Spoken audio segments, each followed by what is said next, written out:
Hello learner, in the series of arithmetic progression we are reaching on exercise 5.2। आज हम exercise 5.2 में जो आपका एनसीईआरटी का बुक है क्वेश्चन नंबर 14 से डिस्कस करने वाले हैं। Question number 14,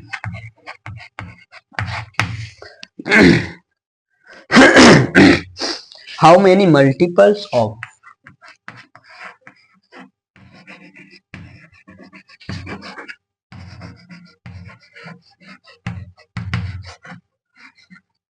how many multiples of 4 lie between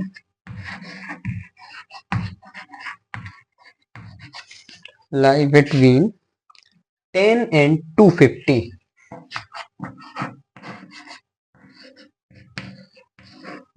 देखिए 10 से लेके 250 के बीच में 4 से डिविजिबल जो नंबर है, 4 के मल्टीपल है, वो कितने होंगे, हमें ये चेक करना है। तो इसमें हमें सबसे पहले क्या है, अपने फॉर्मूले के according A N equal to A plus N minus 1 D. देखिएगा यही चाहिएगा। इसमें हमारे पास क्या क्या है, देखिए लास्ट टर्म दे रखा है, लिमिट ए एन की वैल्यू है 250 और यहाँ पे 10। तो अब हमें ये देखना है ये 4 से डिविजिबल है या नहीं है। जो लार्जेस्ट वैल्यू है जो 4 से डिविजिबल होगा वो देखना होगा। देखिएगा कैसे देखेंगे हम 10 जो है वो 4 से डिविजिबल नहीं है, यानी 8 जो है वो 4 से डिविजिबल है। इसका मतलब a equal to first term क्या हो गया 8, ये है 4 से डिविजिबल। अब मल्टीपल की बात की गई है तो डिफरेंस यानी कॉमन डिफरेंस कितना है 4। अब आपको निकाल लेना है जो लास्ट टर्म है, सबसे बड़ी वैल्यू है, वो डिविजिबल है या नहीं है 4 से, ये देख लीजिएगा 250, इसको हम 4 से डिवाइड करते हैं तो 4 6 24, 1 0 कम्स, 4 2 8 यानी 2 आ गया। अब आपके पास क्या है, अब ये 2 रिमाइंडर है, इसका मतलब 250 जो है 4 से पूरा डिविजिबल नहीं है। अब आप क्या करेंगे, 250 में से 2 सब्ट्रैक्ट कर देते हैं कितना रह गया 248। अब इसको देख लीजिएगा ये 4 से डिविजिबल है या नहीं। 4 6 24, ये तो पूरा फिनिश, 8 कम्स, 4 2 8। इसका मतलब क्या है 248 क्या है, वो 4 का मल्टीपल है। इसका मतलब जो लार्जेस्ट ए एन की वैल्यू वो कितनी है, वो है 248।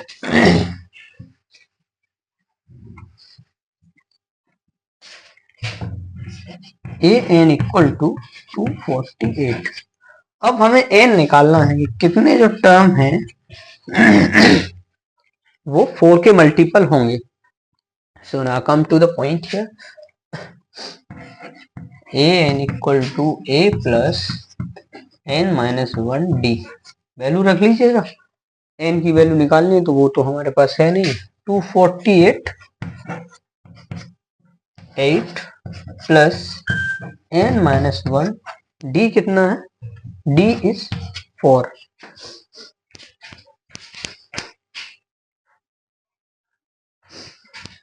देखिएगा डी कितना है, डी है 4। अब यहाँ पे क्या करेंगे आप, 248 equal to 8 plus 4 N multiply कर रहे हैं -4। तो अब देखो क्या करना होगा, 248 इक्वल टू 4 प्लस 4n, 4 इधर सब्ट्रैक्ट कर लीजिएगा, 248 माइनस 4 इक्वल टू 4n। ठीक है, क्या आ गया 244 इक्वल टू 4n। यहां सॉल्व कर लेते हैं, n इक्वल टू 244 अपॉन 4 से डिवाइड करेंगे, 4 6 4 बन जाए। देखिए 61 टर्म है जो कि 4 के मल्टीपल होंगे, किसके बीच में, 10 to 250 के बीच में। So come to the next question.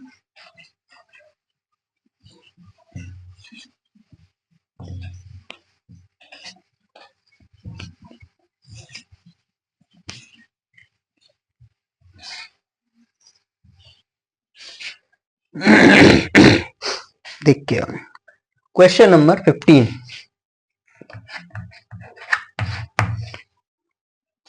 For what value of n, for what value of n are the nth term of, are the nth term, are the nth term of two APs, two APs 63, 65, 67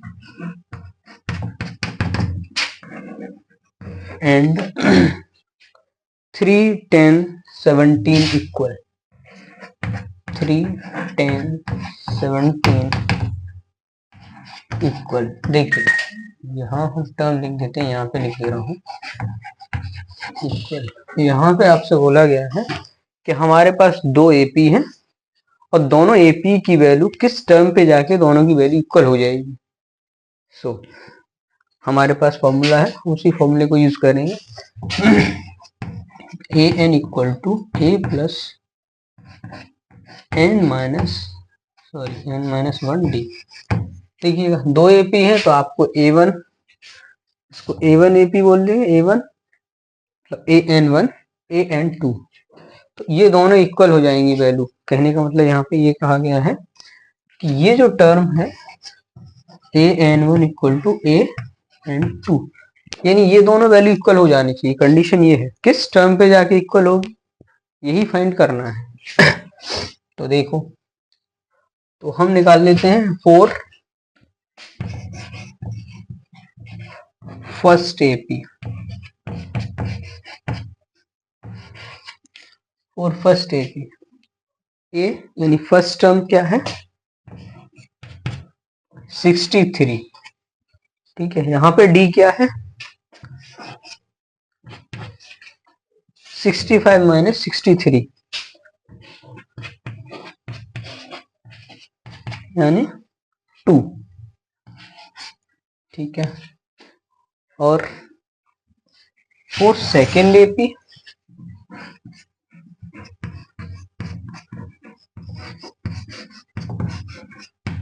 for second AP that is, यहाँ पे ए की value क्या है 3 है first term. D means common difference 10 minus 3 7। तो अब यही value है जो कि इस कंडीशन में हमें रख के कर लेनी है। देखिएगा AN1 इक्वल टू AN2, देखो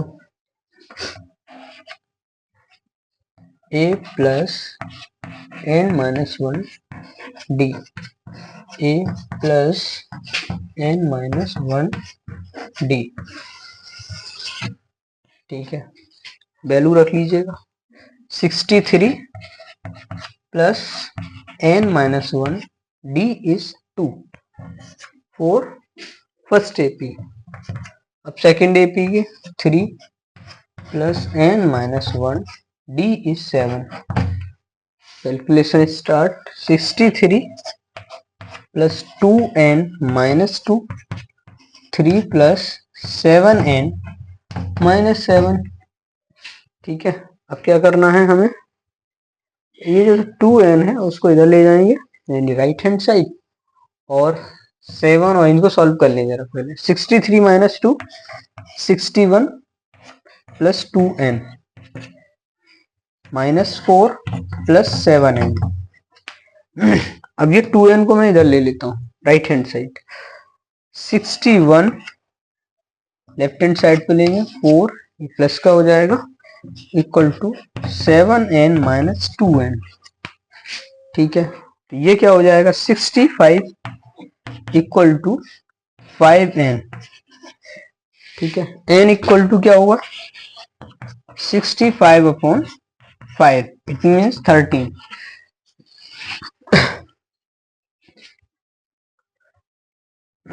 सो कंक्लूजन यहां लिख लीजिएगा जरा।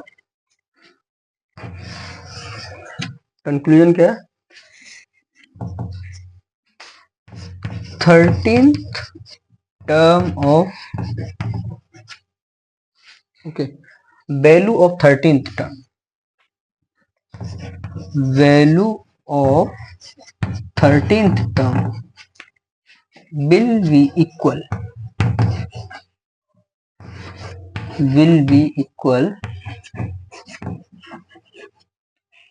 for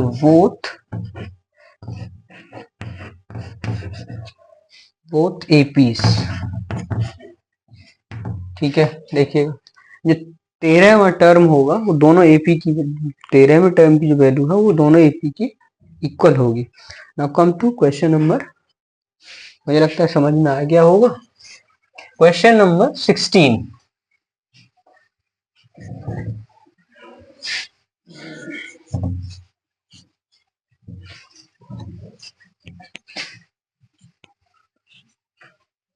देखिएगा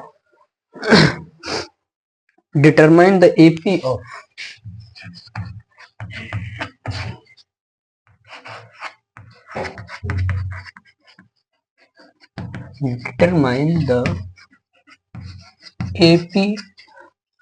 determine the AP whose third term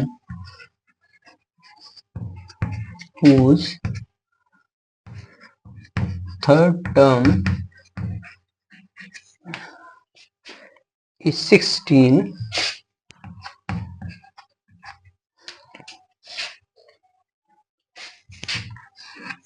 whose third term is 16 and the seventh term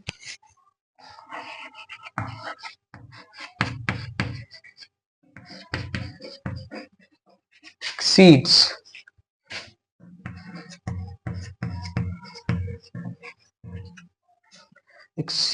the fifth term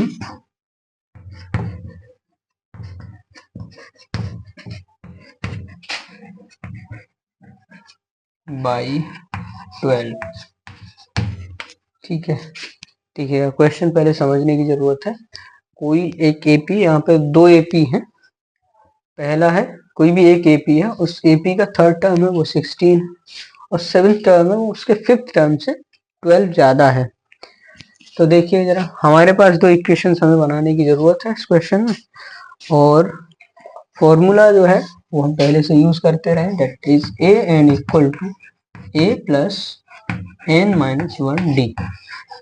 ठीक है, देखिए पहले वाले कंडीशन के लिए बना लीजिएगा ए 3 इक्वल टू, थर्ड टर्म की वैल्यू 16 है, ए हमें पता नहीं है ना, तो एन पता है, डी भी नहीं पता है, सॉरी एन तो पता है, एन इज 3,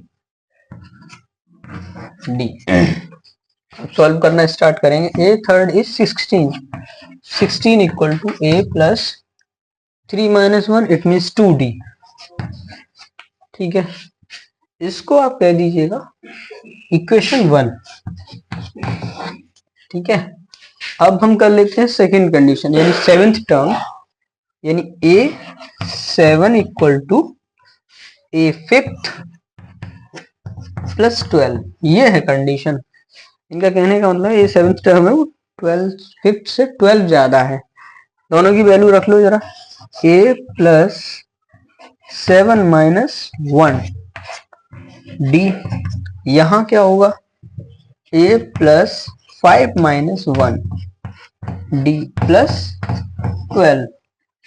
ठीक है, तो ये क्या a से आप सब्ट्रैक्ट कर देंगे, इसको मैंने हटा दिया, मल्टीप्लाई करो, sorry 6d equal to 4d equal to 12, sorry plus 12। ठीक है, प्लस है साइन।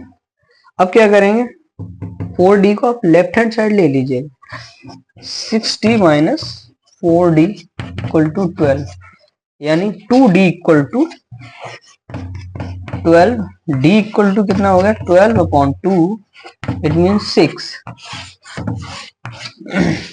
ठीक है, अब ये बात क्लियर हुई कि d की वैल्यू हमें मिल गई है, और अब इस d की वैल्यू को रख लीजिएगा इक्वेशन 1 में,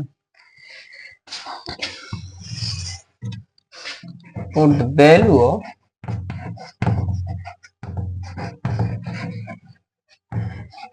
of d in equation 1,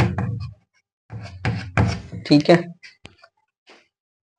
the value of d in equation 1, तो क्या आएगा देखो जरा, 16 equal to a plus 2 into 6, d के प्लेस पे 6 रख दिया मैंने, 16 a प्लस 6 टू 12, वही है 12 को क्या है 16 माइनस 12 इक्वल टू a, क्या हो जाएगा 4 इक्वल टू a, यानी a की वैल्यू आ गई 4। अब आपको क्या है AP डिटरमाइन करना है, तो हमारे पास d की वैल्यू है, a की वैल्यू है, तो डिटरमाइन करने के लिए इसको थोड़ा सा रफ कर लेते हैं। कैसे निकालते हैं AP को, now AP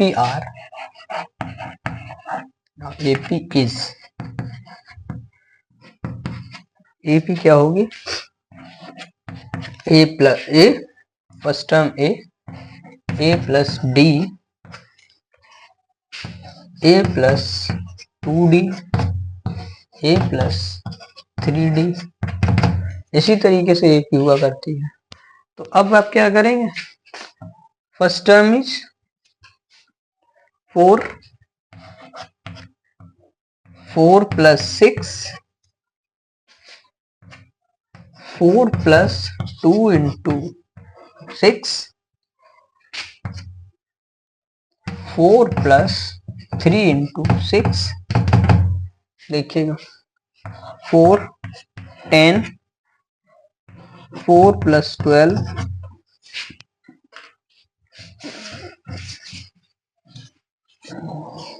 देखिएगा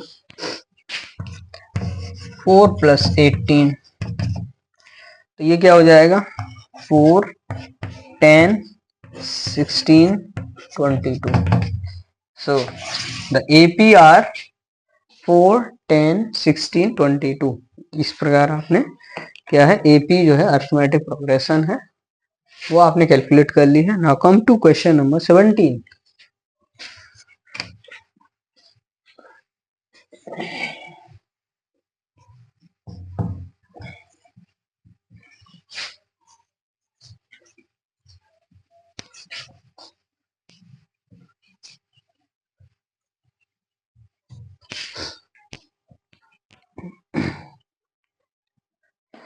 देखिएगा question number 17, find the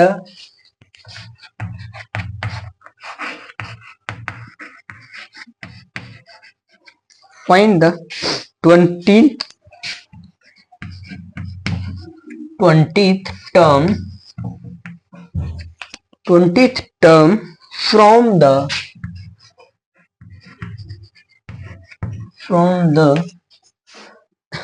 last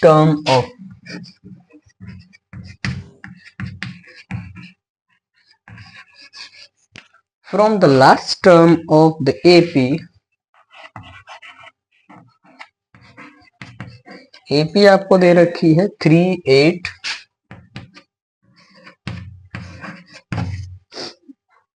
13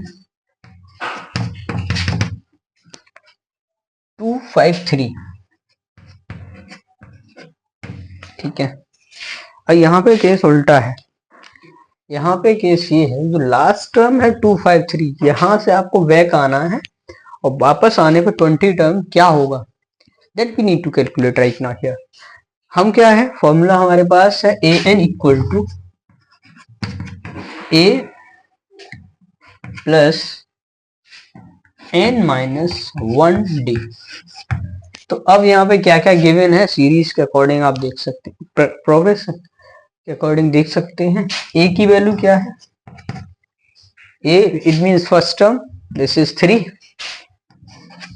n is 20, ठीक है। डी आपको क्या दे रखा है, 8 माइनस 3, 8 माइनस 3 करिएगा, this is 5, keep the value in formula. तो मुझे लगता है कोई मुश्किल काम है नहीं है। A N equal to 3 plus 20 minus, यहाँ प्लस नहीं आएगा, क्यों नहीं आएगा, क्योंकि हम बैकवर्ड चल रहे हैं, तो ये आप रखेंगे माइनस, क्योंकि बड़ी वैल्यू से आप जा रहे हैं माइनस की तरफ। अरे दिस इज मिस्टेक, यहाँ पे ए टर्म आप ये नहीं लेंगे, आप लेंगे 253, 253, ओके, ये थोड़ा सा मिस्टेक हो गया इसमें, ठीक है। 253 माइनस 20 माइनस 1, डी इज 5, ये करना होगा, ठीक है। उल्टा केस हो जाएगा, वहां पे ए आप फर्स्ट टर्म ले लिया करते थे, यहाँ फर्स्ट टर्म होगा ये, क्योंकि आपको इधर से निकालना है, और 20 इस टर्म से माइनस करते जाएंगे, क्योंकि सारे टर्म कम होते चले जा रहे हैं। चलिए सॉल्व करना स्टार्ट करें। एक तरीका ये भी है, आप डी को माइनस रख सकते थे, हमने नहीं किया, हमने ये कर लिया है। 253 माइनस 19 मल्टीप्लाई 20 माइनस 1 19 करेंगे, 253 माइनस 95 कितना आ जाएगा, जरा देखें जरा, 13 में से 5 गया 8, here is 4, take a carry, 14 minus 9 5 1। तो आप क्या कहेंगे, the value of 20th term is, the value of, conclusion है, the value of 20th term of AP is 158, ठीक है। मुझे लगता है ये क्वेश्चन आपको समझ आ गया होगा। Thanks for watching, keep going.